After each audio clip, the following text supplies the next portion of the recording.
Hey, good afternoon, everybody. I wanted to follow up on my earlier video. We're here on a Friday afternoon near the river in Matsudo, a similar place to where I was before.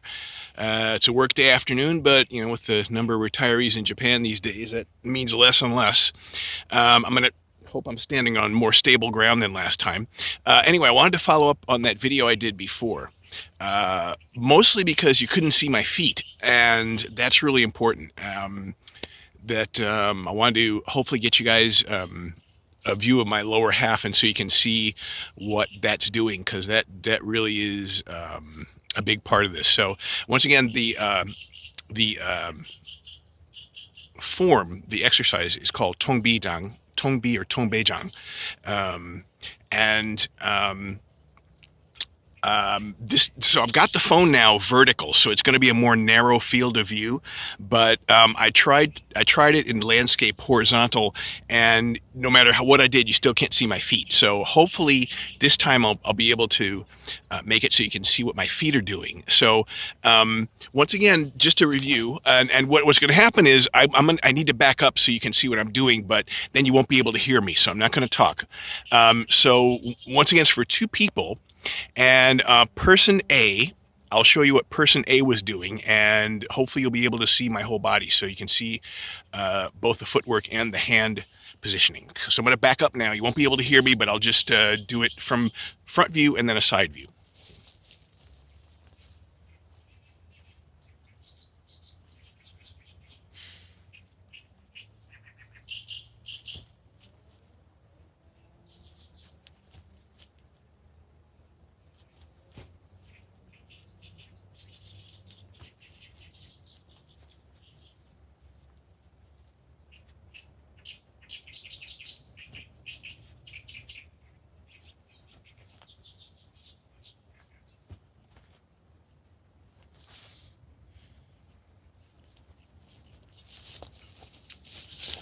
Okay, that's person A. Person B, when this strike comes here, person B is going to block that inside to the outside and then strike here against the ear. So in the earlier video, it probably looked like I was just standing there for this technique, but I'm not. I'm actually in 7-star stance, what's called 7-star stance in English, Qixingbu. It's also a very popular style of praying mantis kung fu.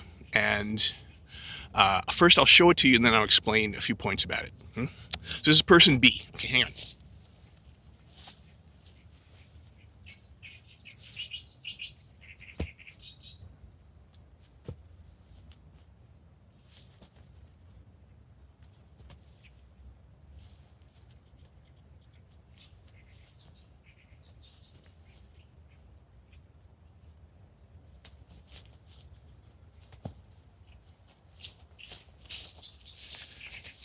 I'm going to do that again.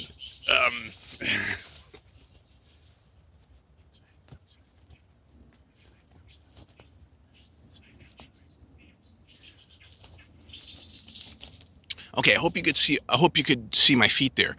I'll basically here. I'll see if I can do it this way.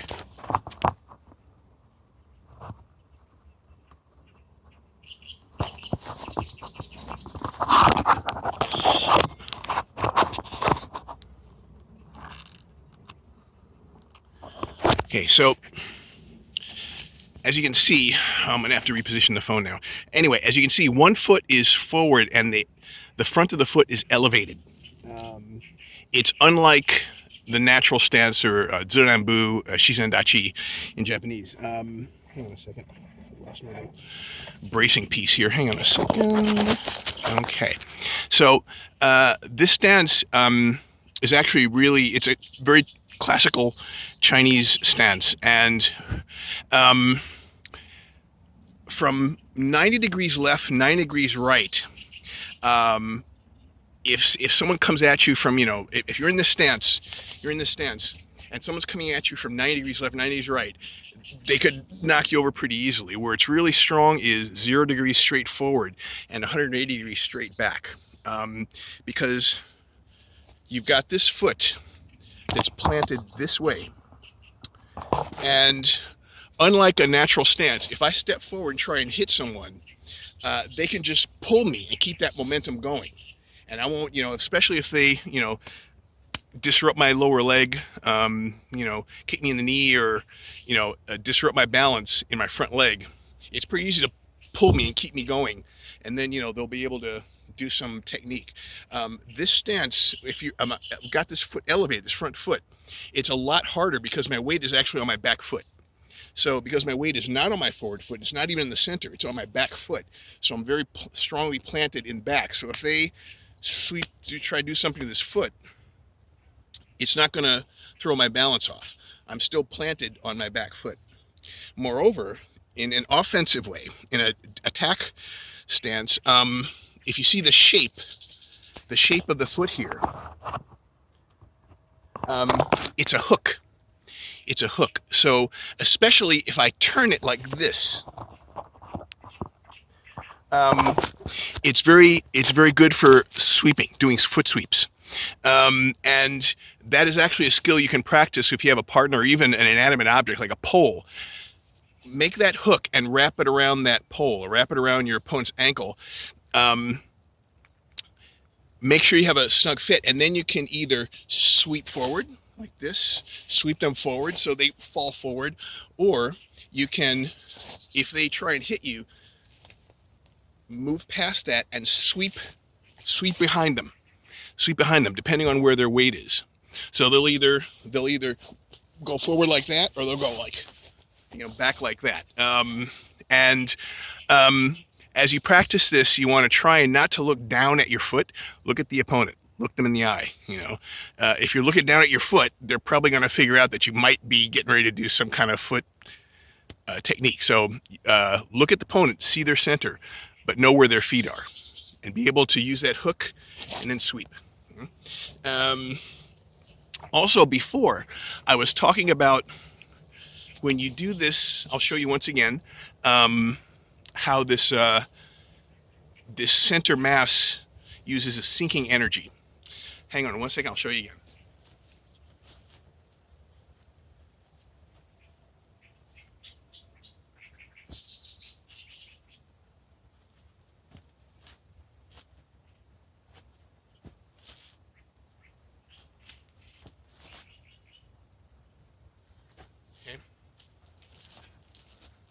Once again, the footing here is a little slippery. Sorry about that. But that sinking energy, when you sink like that, you can use that to pull an opponent forward into a technique. And there's another technique from this style that I really like, which uses that same energy. And it's in other styles too. I'll show you just a second. So basically you're doing that same sinking energy, but first you attack. You attack with these two arms. So if someone's punching, or they're trying to grab you, or they're striking, or what have you, it's basically from the outside, of their arms. So you want to smash those arms, and then you have a lot of options here. Get those arms down. The form has a big circle, so you want to smash those arms down, and you can hit, punch here. But the variation on that I really like is smash those arms and invert the hands here and just grab hair, grab clothing, make an arm lock, and use that same energy to throw. Use it as a throw. Now some styles, which shall remain nameless for copyright purposes, they will follow through. They will use that same sinking energy. So it's like sink, and they will rotate the spine here and throw all the way through. So you're facing the other side. I'll show you how that works. Hang on.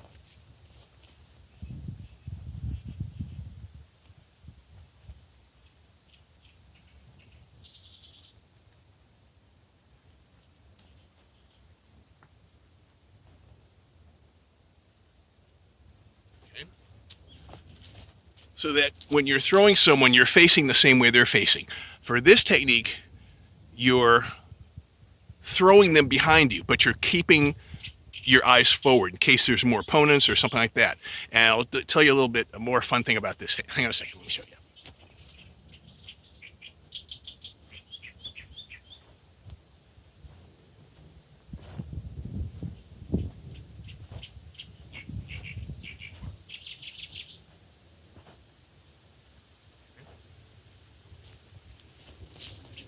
So in a big space like a dojo, that you can just have them roll, have them take a roll. But outside, when you've got stuff in your way, that's actually good. Um, if you want to be especially unfriendly about that, have a tree like we've got here, or have a wall, and you can use whatever techniques to disrupt the person's balance, and then just grab them and throw them. Throw them right into that tree, right into the wall. If you really want to be every mom's nightmare, you can have like a busy street with traffic behind you. You can have a bridge, or to really seal the deal, you can have a train coming behind you. I don't recommend that, but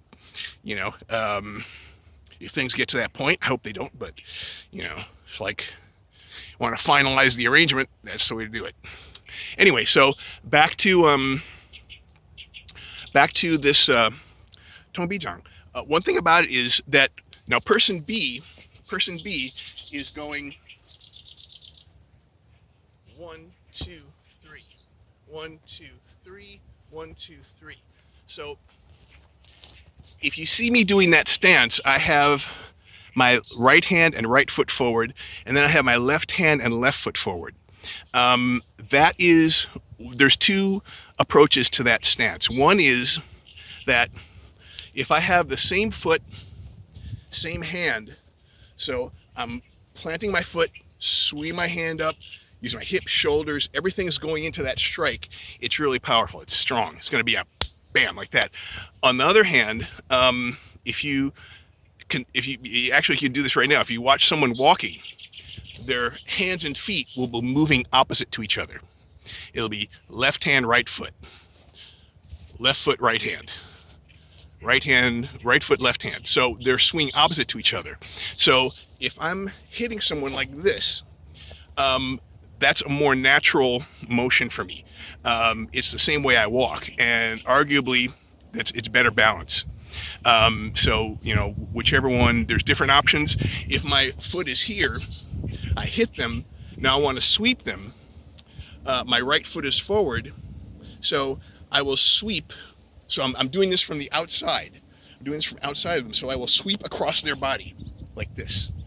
I will sweep back like that. I'll sweep back, and I'll move myself back too. If my left hand and left foot is forward like that, I have their foot. Hang on a second. Okay, so if I have their opposite foot, like I have my right foot is my left foot and their left foot are hooked. I've got my left foot around their left foot. I'll sweep back, and now this foot of theirs will move forward like this. It won't be a cross. It will be straight out. It will be, at an angle, an outside angle, like this. So they'll fall like that. That's the idea. So both methods work. You can experiment around with them. What else? Oh, yes. And for this 1, 2, 3, 1, 2, 3,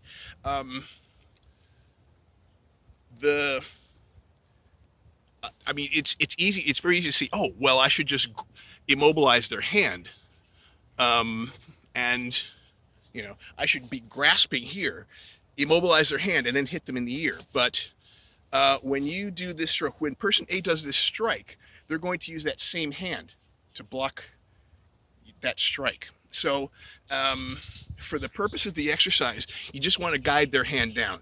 If you grab it, then they're going to have to do a strip, or they're going to have to free from your hand somehow, and that slows them down for doing this next block. So one, inside, outside, and just guide it down with your wrist, and then hit them. And that way they will free that hand. They'll strike. Their hand will be down like this, and then they can still bring it up to do that block. Their hand will be down like this, and they can still do that block, and then do the next one. So, for a one-time technique, you can immobilize that hand. 1, 2, and now I've got their hand. Whap! and they can't really bring it up to block. They'll have to use the opposite hand. Yeah. So anyway, that's all for. Well, is it all for? Well, no, I tell you what. There's one other thing I wanted to talk about, and that is punching. Okay, let's see. Hang on. Nope, nobody here yet. Good. Punching. So for long boxing and for a lot of kung fu styles, you might be used to seeing straight punches looking like this. You know, the knuckles here.